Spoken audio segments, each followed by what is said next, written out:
Hello, everyone, and welcome to another episode of The Lion, the Way, and the War, where we discuss Jesus, his church, and the spiritual battle that surrounds us all. My name is Craig Allison, and I'll be your host.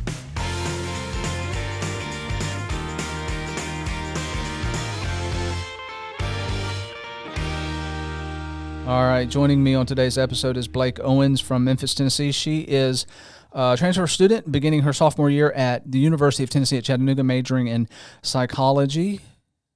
Yeah? Yes. Okay. Blaik wants to get her bachelor's degree in education and hopes to get into a SLP master's program. I'm guessing that's speech language pathology. It is that correct? Yes. Okay. She plays the flute. You should have brought your flute. I should have. I could have given you like a little solo serenade. I'm almost tempted to just stop the show right here and have you run get the flute. We'll see. We'll see. If this show begins to just flop and it's all weird, we're gonna stop it and we're gonna do the flute. Yeah. All right. So you play the flute. You also play ultimate frisbee. I do. Yes. For Chat State. Yes. So that's not necessarily like a recreational, like just guys getting together and girls getting together. It's more organized. Yeah. But also, it's like a league. Like, don't take it too seriously, because it's like they're like, say, oh, you don't need any experience. Just if you want to come. So you could absolutely be terrible. And so there's no try. You're not like you didn't try out for. No. Like you're not some frisbee whiz. No. Okay. I mean, you don't know that. Are you good? I've never played ultimate frisbee, so. I'm decent. Okay. I'll have to try that out sometimes. All right, so you play the flute, you play ultimate frisbee, not at the same time probably. I'm a pro athlete. And you are also an avid reader and you enjoy running. Mm-hmm. Yes. So those are your kind of two hobbies, pastimes. Blaik, welcome to the show. Thank you. I have a question. What is the name of the podcast? He gave me no Okay, prep. wait a minute. You're on the podcast show and you don't even know the name of it. You didn't give me no prep. I didn't know you had a podcast. I didn't know you wrote a book. I'm not being a good fan. Okay, let's see. Here. I open the show with hello, everyone. Welcome to another episode of The Lion, the Way, and the have War. It on the wall. That's a cool sign. Yeah. I like the sign. I'm a fan. And that's the name of your book, right? That is also the name of my book, which you also did not know I wrote. Didn't know. I haven't read it. I'm going to read it, though. Yeah. So to those that are listening, it's so clearly obvious that you are my biggest fan. I'm like, I was fired from the vice president role of the Craig fan club. I now understand why. Yeah. Not a good representative. It's bad. Yeah. It's okay. I'll let it all slide. All right. So I want to talk a little bit about school. Yeah. Because I'm unclear. So you're majoring psychology, but you want to get your degree in education? Is that like, are you double majoring? No, I'm graduating with my associate's degree in psychology this May. Okay. And then I'm transferring to UTC to get my bachelor's in education. That's just those are just stepping stones to get into the master's program for speech pathology. Okay. But I enjoy both subjects, so. Okay. I have heard a little bit about speech pathology. Pretty good field from what I've heard. Is there a reason why you want to get into that? Well, I work at the pediatric Bridges Clinic for the Chattanooga Autism Center. I'm an RBT, registered behavior technician. We do therapy with autistic kids, and that's kind of where we have a speech therapist that works with the kids. Okay. And I want to specialize in pediatrics with special needs kids. That's the end goal. That's kind of where I started out the career. I've always known I want to work with kids. This just seemed like the best opportunity, and also one of the fields that makes the most money. So I have not told very many people this. As a matter of fact, this is probably the first time I'm going to say anything about this. When I was a kid, I had a serious stuttering problem. Really? Yes, really, really bad. And would that be something that, like today, a speech pathologist would work? It's just speech therapy. It's the long name for speech therapist. Okay. Yeah. Yeah. I don't even think that was a thing back when I was a kid. You didn't have speech therapy? How'd you get over it? Well, first of all, was it beaten out of you? No, I was. Yeah, mom and dad beat it out of me. Stop stuttering. Oh, okay. I'm just sorry. Listen, anybody. That's so terrible. Yeah, listen. We probably, if you do stutter, listen. since it did impact me, I understand the pain. But we were in Africa at the time, so there wasn't any kind of that like makes sense. Yeah, stuff that there changes it a lot. And they, mom and dad kind of worked with, they're like, slow down, just slow down. And I kind of grew out of it. But I have noticed as an adult that when I get like excited about something, I will sometimes stutter. So I have to like really think about, all right, slow down and think about your words. And so why the flute? So I started in 8th grade, and it was the prettiest instrument. That is the only reason. And also, now I'm really glad because it doesn't have a reed.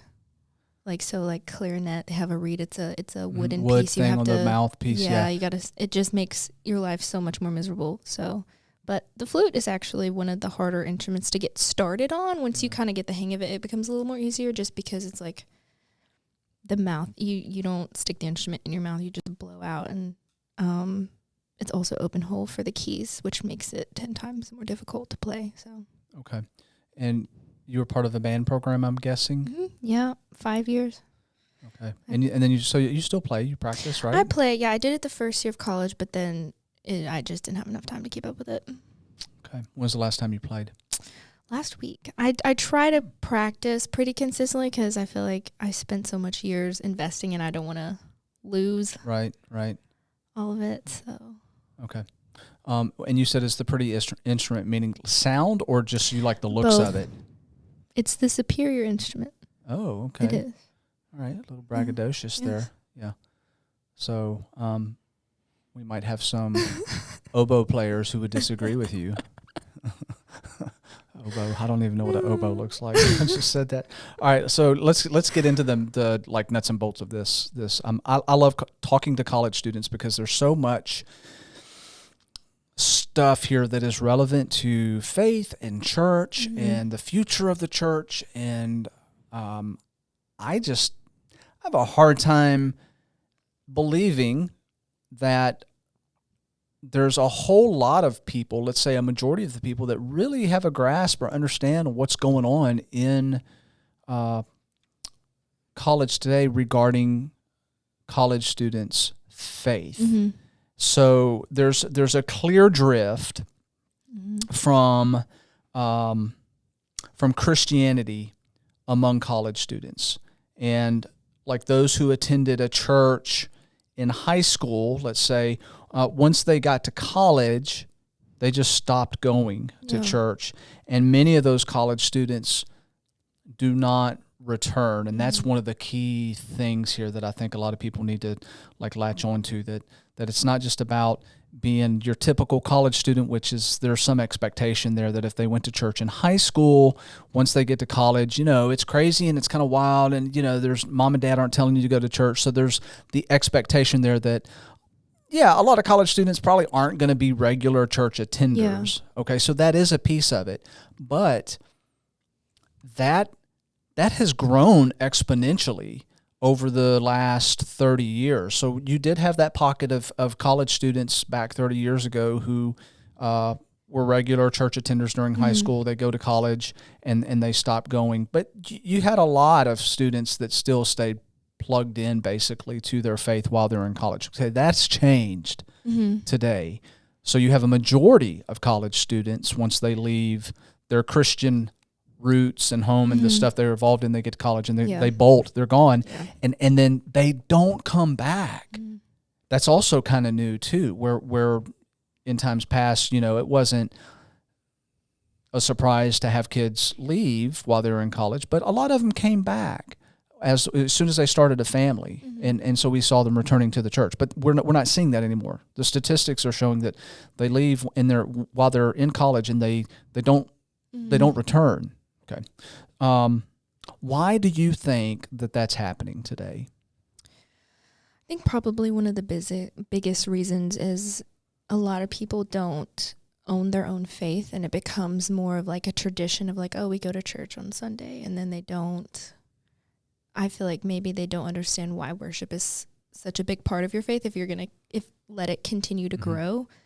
And if you're riding off the backs of someone else's faith, then you don't understand the importance of it. And if it's not yours, why would you keep going? So the implication there, Blaik, is that, let's go back 30 years, something was happening, let's say, at churches or maybe at home where kids had more of an ownership of their faith. It was their own faith. So when they did come to college, a few of them did leave, but most of them stay plugged in.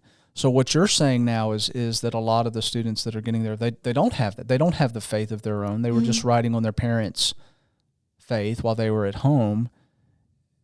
That seems to be the implication there in that statement. And I don't know. I mean, do you think that that's the case, that parents have dropped the ball maybe, or churches have dropped the ball, or both? I don't know that it's like one specific group, but I think it could be a lot of examples of like, if in the case it's just a habit of going to church. And maybe when you graduate, I don't think I'm sure there are some, but I feel like the majority of people that, grew up in the church, they didn't think, as soon as I get out of college, I'm never going to church again. It starts with they miss a couple Sundays and it doesn't become a, big deal. And so it's just a lot easier to fall off the train. Also, if they're not plugged into a community where they feel encouraged and like known, it's a lot easier to leave, especially if they have, the long story of like, they go to college, meet bad influences, and then they fall off the wagon, which I think there's a lot of truth to that. Yeah. But also it might start too as if these younger families, if all of the church they get is on Sunday, then if your faith isn't going throughout the week, if there's no religious conversation or talk outside or apart from Sunday, it's like the parents just expect them to get all of their information. A lot of the times I've met people my age and they can't even really tell me exactly what they believe on a theological side. Like, I go to this church because it's what I grew up in, so why would I go to another church? Like, but do you know what your church believes, Yeah. That was a lot. No, I think it's a really good observation, because it's kind of getting back to something has changed. And I think, and again, this isn't about like pointing fingers. It's about like digging and discovering the truth. Like what's actually happening, because this is an important thing to talk about. It's more than just important. I mean, we're talking about like the future of the church, because if you've got the majority of people your age that are leaving when they get to college and they're not coming back, what does the church look like a decade from now or 20 years from now? Unless something changes, that's kind of like it's like very discouraging. It is. It's a kind of a nightmare scenario, And I know, I mean, from a biblical standpoint, like the church is not going to fail. Like Jesus has promised, like the church will endure. It's going to stay. But at the same time, it's like we are in a battle. Satan is in this world, and he's trying to influence everybody as best that he can in hopes of destroying the church. Yeah. And if we've got a lot of young people, the majority of young people that seem to be falling away and not coming back, then obviously, we need to be talking about it. We need to be, figuring out what's going on. So to your comment, I think that there's a lot of truth in that. I think that when we stop and we look at that and see what you're seeing, which is your peer group is like they don't really even know what their church is about. It's just it's kind of an afterthought, right? Well, and a lot of times the topics don't go deeper than, and I don't say this flippantly in that these aren't very serious subjects that you need to study, but when it's constant, it's the only subject that you're studying, like, be kind, love one another. Those are very serious, real topics that need to be taught, but when that's the only discussion that's going on, you're not getting fed anything deeper. Yeah. And if you don't have that grounding and understanding, like if you don't understand why you believe what you believe, or if you don't even know what you believe past be a good person, that makes falling away so much easier. So where, in your opinion, where does that learning need to be taking place? Where and when, I guess? Bible classes. I understand that, sermons, sometimes it's harder to get into really deep topical studies during sermon because you have like half an hour to 45 minutes, and that's not a lot. Also, these subjects, they take the longer, deeper studies, so it'd be I guess, better in a class setting. But Right. just There's not a give and take right. there in a sermon. Yeah, you don't have opportunity to ask questions. Like, right. wait. Yeah. Also, I feel like maybe too, there's things like if you study what is truth so well, then you don't necessarily have to study error. But I think with that, you do need to be studying what isn't true so that you can recognize it and also have an argument. And I don't feel like people now are being taught how to think through things logically. Just for example, like, oh, these are contradictions in the Bible. Like, well, if you can get to a point where you can prove that the Bible doesn't have any contradictions, then you can logically reason, well, if it appears these two things are contradicting each other, then logically I can say, if I know that there are no contradictions in the Bible, then how can I logically reason through this and understand like context and all that stuff? And I just feel like with a lot of congregations, they're not going deeper into those issues. Yeah, the skill of critical thinking. And I don't know, I mean, is that something that is being taught in colleges now, or do you see it more as this is what I'm going to teach you, you're just going to have to take it for what it's worth? I feel like also too in our culture, it's subjective truth. Yeah. And when truth is objective, you don't that kind of messes everything up. Yep. And when you can't say anything, if you say something that's offensive, then you're immediately just a hateful person. That is okay. So we're talking about a shift in culture now. Yes, I think that has a big deal to do with it, because I feel like maybe the culture is you're too afraid, because the Bible is one of the most offensive books in the world, because it tells you that you're wrong and it tells you that you need to change something, and that's offensive. Oh yeah. No one wants to be told that they're wrong. Right. Is that a kind of a pervasive way of thinking in your demographic in college students today on universities? Yeah. Mm-hmm. That's okay. Yeah. I mean, certainly as a campus minister, I began to see more and more of that as the years went by, that moral objectivity was being tossed out the window. And so many college students were being taught and told that your truth is your truth. So this, moral stuff is it depends on the person. If you're okay with it, then it's fine. It's okay. And I don't need to be stepping on your toes saying, actually, no, that's wrong. Right. Because then I'm being intolerant, bigoted. And those are really bad words to be called today. If somebody calls you intolerant, I think that's just like, what? Yeah. So, well, especially like it puts you on the defense if you're trying to have a conversation with someone and then they don't like what they're saying, then they immediately just say, oh, you're hateful. Then the conversation just becomes a defense and you trying to prove why you're not faithful, and it completely shifts from what the original conversation was supposed to be about. Completely breaks down at that point. Yeah. Okay, so along those same lines, then, what do you see as the biggest challenge to your faith as a college student? Oh,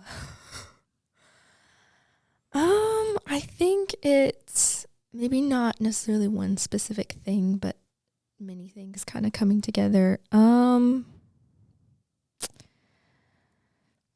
That's a hard question. See, none of my questions were supposed to be hard either. I didn't think that was, it's no, that's a hard question. Oh yeah, let me tell you about yesterday and what happened. We talk about a faith challenge. For me, that I've noticed recently, I'm remote at the clinic. So I'm in office stuff, and I have another job. I work as a barista in the mornings. And the culture there, it's like, as far as looking at these people, they're nice. Yeah. They would, if you asked them for a favor, they'd probably do it. But apart from that, they have absolutely no moral grounding whatsoever. Yeah. And it's difficult when you feel like you're the absolute only one that holds to any kind of moral standard. Especially, I've noticed recently, like the language that people choose to use, and how I thought that would never be a problem. But when you constantly hear people using profanity in the subject they're discussing, or just, very immoral, it weighs on you. Yeah. And then you get to a point where you stop noticing it. And then you're like, oh no, I don't notice it anymore. I've just gotten so desensitized. Yeah. And I guess not letting that discourage you too much. Yeah. I haven't thought about this much until you just started talking about that thing. Because as you were talking, I'm thinking about when I was your age, my peer group, and I wasn't necessarily running around with other, let's just say Christians or believers. It just, in the course of my day, or working life or whatever it was pretty much, everybody kind of had basically the same moral view. Like there were moral objective truths. Everybody kind of knew that. And you didn't hear the types of conversations that you can go into any coffee shop right now and sit down and just pick a table with people talking. And you're going to hear stuff that's like, whoa, like what has happened to like just basic, like Christian moral principles? It seems like that, people just don't do that anymore. And that's here in the South too, where you're more likely to see people perhaps praying over their meal than not. But even here in the South, we've lost, I think, a lot of that. So if you're surrounded by that all the time, and it's like an exception rather than the rule, then I think, when you talk about a person's environment and who you hang around with can just so influence the way you think and change you.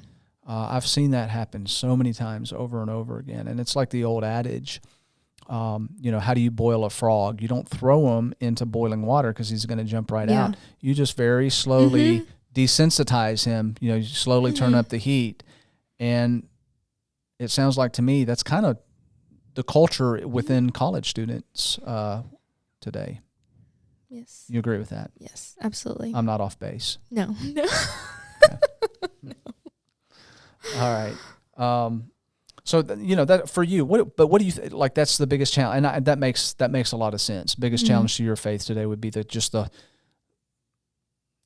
culture that we're in. I guess especially I try to more so recently be very aware that I am just as easily influenced as anyone else, because I feel like especially for people who have grown up in the church their entire life, you get very comfortable because you're like, oh, I'm a Christian.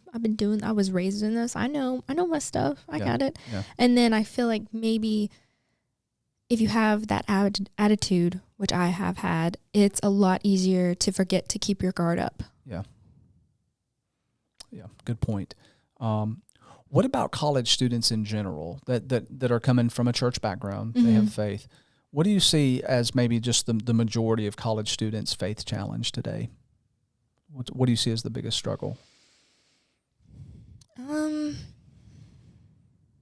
Maybe for students who haven't found places like the CSC, they don't have people who they feel like they can trust and like be open about with their faith. So for example, like even if you grew up in the church and you even may be faithful in your attendance, it's a lot more intimidating to like openly speak about religious topics or just Jesus in general. It can be very intimidating if you don't feel like anyone's going to have your back. So even for students who might be faithful and raised in the church, if they don't have like that good supportive group, it makes it, I feel like, probably a lot harder. Yeah, I can see that. Just being able to go back to that group and have that constant grounding, where you've got that strong foundation, that support system that's behind you. And also the confidence to start talking about it and not being as maybe quiet or meek about showing your faith. Because it's a lot easier, in a classroom setting, in a discussion setting, to just stay quiet. Yeah. It's so much easier to stay quiet. Yeah. Because then you don't get the judgy looks or like the weird looks or, someone challenging what you say or the comments that you're making. It's a lot easier just to be like, no, I'm just going to keep the peace and I'm not going to say anything. See, it's hard for people my age to wrap our brains around an environment where you're in a class sitting in college and to like make a remark about a positive remark about Jesus and morality, because even at secular universities 30 years ago, it was pretty much like everybody would agree with you. Yeah. But I mean, if you do that today, I think the majority of students are going to be like, what? Who said that? What? She said, yeah. She said like a weird religious fanatic. Well, I mean, there are very rare times when if I tell someone like, oh, I can't work on Sundays, or I got something on, Wednesday night, or I'm doing a Bible study or whatever, even if I'm not, like preaching at them, they're just like, oh, you go to church? Like every Sunday you go to church? Yeah. I'm like, yeah, I try to. You're like, wow. Why? And I'm like, well, that's going to be a longer conversation. Yeah. Yeah. That's interesting stuff there. Okay. So I want to shift gears just a little bit, because we talked a little bit about this just as far as growing up in youth programs. So thinking about youth programs at church for high school kids, do you think that there are effective the youth programs are effective in meeting the needs of young people, especially in like planting, because we talked about like your roots, your your upbringing, how so planting roots that are going to keep those kids plugged in to church once they do get to college, once they leave home and get to college. Did you follow all of that? Do I need to repeat the question? Do I think that it's effective? Yeah, the current youth, like as a whole, current youth programs that are, taking place in churches across the United States today. Like, do you think? And obviously, you haven't seen every single youth, but I'm talking about in your experience and others that you've talked to, and maybe ones that you know about. Is youth ministry doing all the stuff to keep kids plugged in? And I guess maybe as a follow-up, is that even the job of the youth ministry programs at churches? You can have, I feel like maybe there's a two-part answer there, because I feel like there are some ministries that are really doing a fabulous job. Yeah. But I feel like at the end it comes down to, you can have the best minister in the world who is so on fire, who is giving all of the informations, all of the reasons, all of the answers, and if someone, like, it still goes back to the person if they want to accept it or not. Yeah. Because you can't make someone believe it. You can give them all of the answers and all of the reasons, and you can put your all into something and have so much passion. And if they don't want it, then they don't want it. And there's nothing you can do about it, which is really sad. Right. But like I said, I think there are some ministries that are probably doing a fabulous job, but maybe, especially with high school, there were not, in the groups that I were a part of, there wasn't a whole lot of discussions about the hard stuff, about the uncomfortable conversations, especially leading up to college. I mean, I have a fabulous mother, and I have really awesome parents that prepared me apart from my youth group, but it's the conversation, because I feel like there are a lot of conversations shied away from, and because they're uncomfortable and no one wants to talk about them. Yeah. But they're real. And also, if you give the reasons behind why you don't choose certain lifestyles, I feel like that would probably help. Instead of having the, fun game night, you need that. Mm-hmm. That's important. But it's also important to study and talk about those uncomfortable topics, because I guarantee you there are so many people going through those things, and they feel like they can't talk about it because, it's bad. And there's not that. I feel like maybe it should strive for youth groups and even college groups. Like, this is a safe haven. You can talk about what you're going through openly, or maybe not so openly. Yeah. But if you need that pace, it's here, and you can talk through it. Yeah.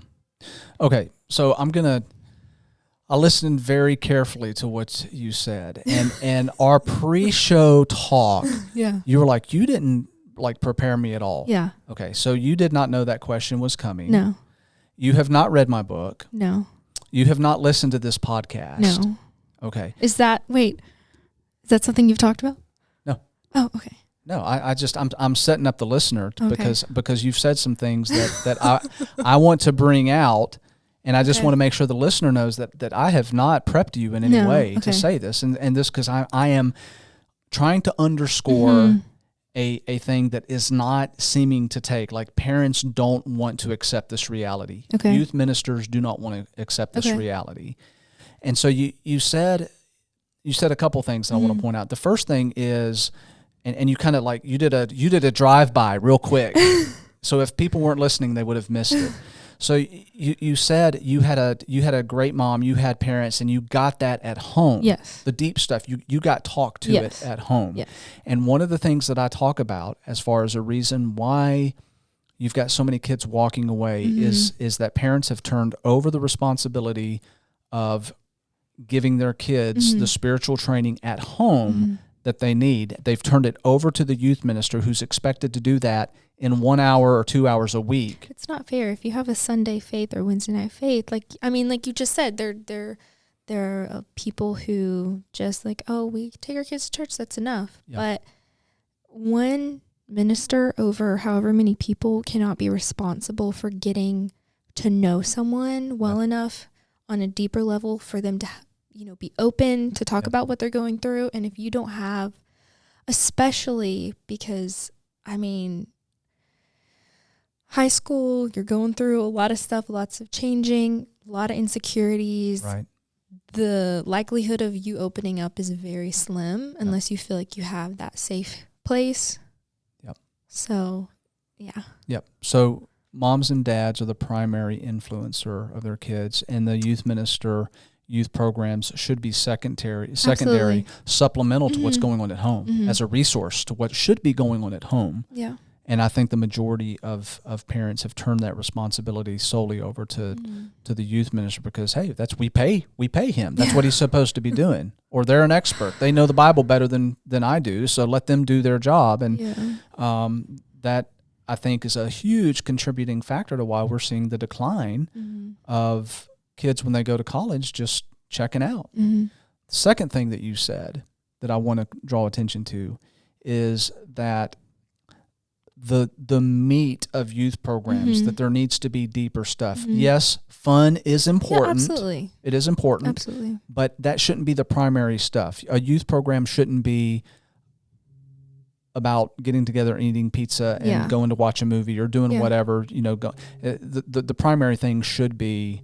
getting into God's word, having those deep, meaningful conversations that hopefully are basically taking place at home also. Yes.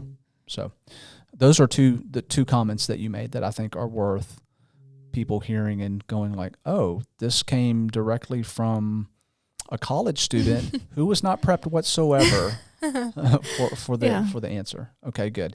All right, let's see. As a college student, what are you looking for in a church home while you are away at school?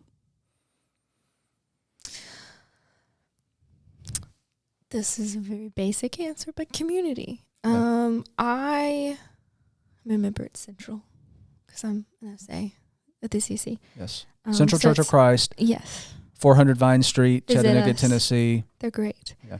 One of the things, a lot of churches, been to a lot of churches over the years, been a member of a lot of different Church of Christ.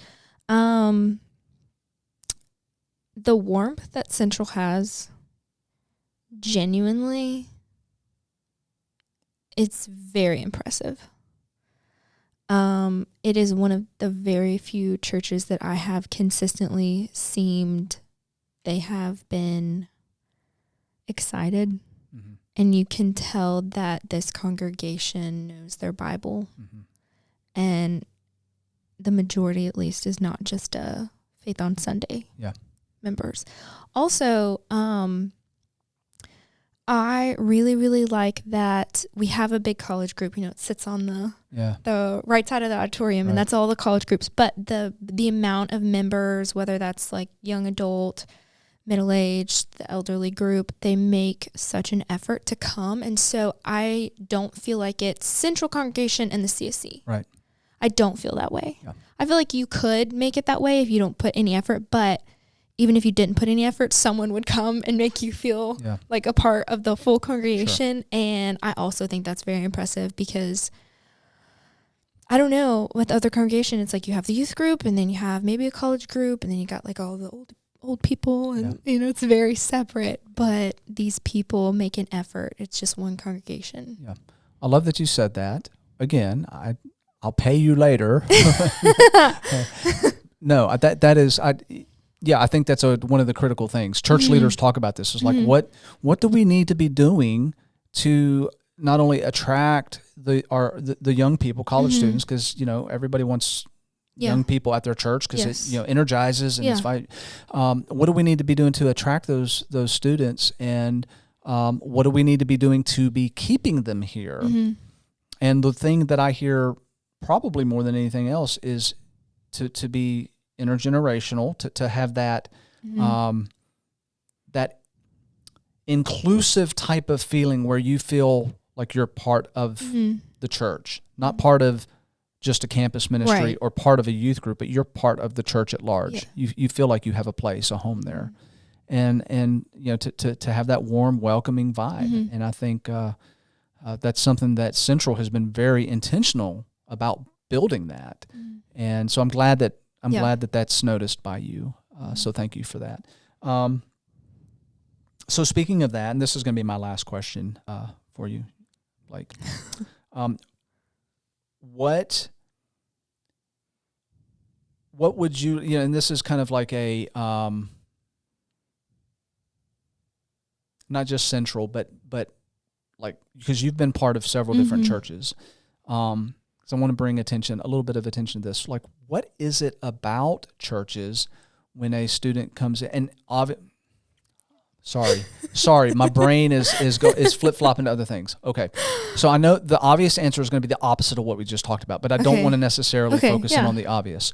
What is it that church leaders might want to hear about when a college student or a young family or a young person walks in and they are at a church for the first time? They're like, nope, we're not coming back here. Like, are there red flags? Are there things that would be like, no, we're going to go check some other place out? And you told me not to say the obvious.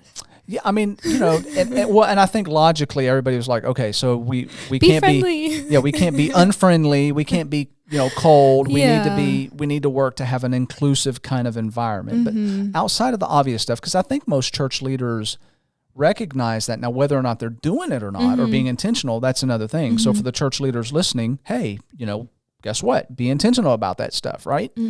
But aside from that, like, are there major red flags that you would see that would prohibit you from sticking around?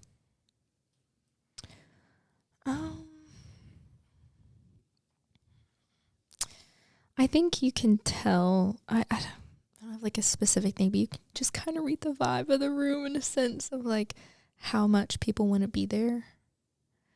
And I don't have a good answer for you. No, you're okay. So hang on a second, because you're definitely onto something here. You're definitely onto something. I don't want to feed you the answer, but just you can tell how I can't even give you like a specific reason, but you can just tell from a room of how much people want to be there and how much they're invested in it. And also one thing that, this isn't the red flag, but when I came to Central, within the first 2 Sundays that I had gone, even before I was in SA, it was like freshman year of college when I started attending Central, every single elder came up and introduced themselves to me. Okay. And that blew my mind. Yeah. So I want to maybe articulate. I don't want to put words in your mouth, but I want to articulate something that is subtle that a lot of church leaders struggle with, and I wish we could just put our finger on what is it about. So that vibe, that feeling that you get when you go into a church and you feel either it's kind of a cold church or it's a warm and welcoming church, which is related to what we were talking about a little bit. But what that actually looks like when you stand back and you watch is a fellowship. It's church members, you can stand back and you can watch it. They're laughing, they're smiling, they're hugging each other. They're going up to people that are new. It's not even maybe just only introducing yourself, but like drawing people into conversation. Exactly. Like, hey, my name's so-and-so. Oh my goodness, you need to meet them. Maybe sharing a little bit about them. It's just not only just be like, hi, my name is this. Nice to meet you. Hope you come back. Yeah. And then awkwardly walking away. Right. It's introducing yourself, drawing them into conversation, making them feel seen, and maybe next time, like remembering them. Just subtle things that make people feel wanted. Right. Makes all the difference. Huge difference. Yep. I'm glad that came up, because that's such an important thing to be talking about. And it's surprising how many churches don't do that. And I've been to a lot of churches, but the ones that do, man, they stick out. They're like, and I've even made the comment when we were visiting around at different churches. There was a couple in particular. When I got back in the car with my wife, I was like, man, we had a hard time getting out of that church, because it wasn't just one person coming up to introduce themselves. I mean, there was a lot of people coming up wanting to know who we are, being genuinely glad that we were there. It's like, so good to have you. And so I think that's one of the things that churches need to focus on, maybe talking about, and maybe even like having meetings, like teaching people, you know what? I mean, if a person comes in here and they're new, there needs to be at least 7 people that talk to them, whatever that number is. I just pulled that number out of the air. So yeah, I'm glad you picked up on that. I'm so glad that you've made some really astute observations that I think are very helpful. So we're going to wrap things up, and we always wrap things up with the guest reading or quoting, whichever, a passage or verse of their favorite Bible. So you've got something picked out for us? Yeah. Okay. So my favorite passage, my favorite Bible story is Shadrach, Meshach, and Abednego from Daniel 3, when they, refused to worship Nebuchadnezzar, when they bow down. And you want me to read the verse? Sure. Yeah. Okay. Let me look at it on my phone, and then I can read it from the Bible. Yes. Because I don't have the verse memorized on which one it is. And while you're pulling that up, it's just interesting to note that as we're just processing some of the stuff we just talked about, I have talked to some people that get really angry about the younger generation having to go to their phone to read the Bible. And I'm like, what's the big deal there? Like, I mean, it's, of all the negative stuff on these devices we have today, a good thing is that we do have the Bible as something that we can access.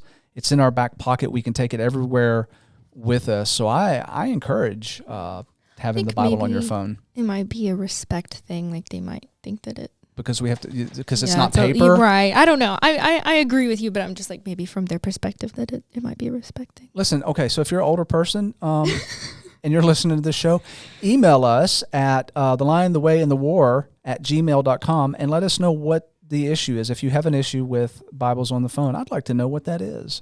Maybe we'll talk about that on another show. Sorry, go ahead. No, yeah. So this is right after, they were brought up, and he says, is it true that you refuse to worship?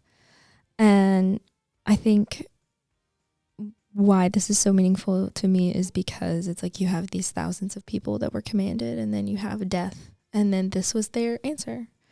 Shadrach, Meshach, and Abednego answered and said to the king, O Nebuchadnezzar, we have no need to answer you in this matter. If that is the case, our God, whom we serve, is able to deliver us from the burning fiery furnace, and he will deliver us from your hand, O king. But if not, let it be known to you, O king, that we do not serve your gods, nor will we worship the gold image which you have set up.